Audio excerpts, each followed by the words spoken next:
میگه حضرت موسی علیه السلام از خداوند تعالی پرسید که پروردگارا برای من یک چیز تعلیم بده که من با همو چیز ذکر تو را بگویم.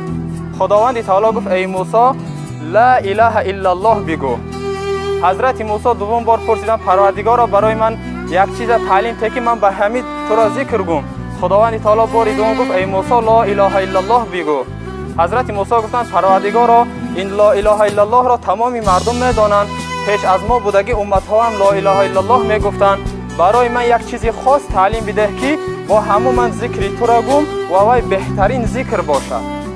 خداوند تعالی گفت ای موسی گفت 7 طبقه آسمان و آن چیزی که آنها را زیب میدهد، یعنی که فرشته و انسان و تمام مخلوقات غیر از من گفت خداوند.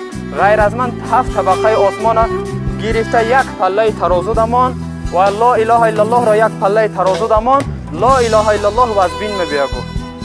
به همین خاطر هم پیامبر صلی الله علیه و سلم گفتند که ذکر لا اله الا الله را در ماه رمضان بسیارتر گویید.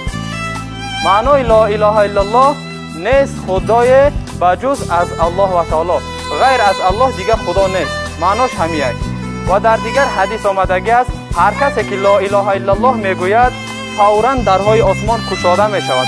فوراً معناش تراش نه، در حال درهای آسمان گشوده می شود و یگان ممانع یعنی یگان پرده یگان من میکردگی چیز نمیمونه، همه درهای آسمان گشوده می شود.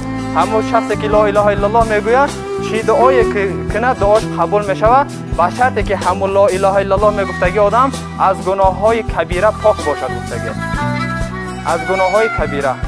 امام شمس الدین ذهبی یک کتاب بزرگ، یک کتاب بهترین برآوردگی، یک کتابخانه آدم میفروشه، حتی تلفن آدم در پلی مارکت الکترونی ورسیت برآمدگی است. نام کتاب 76 گناه کبیره. 76 تا گناه کبیره در همین کتاب آوردگی است.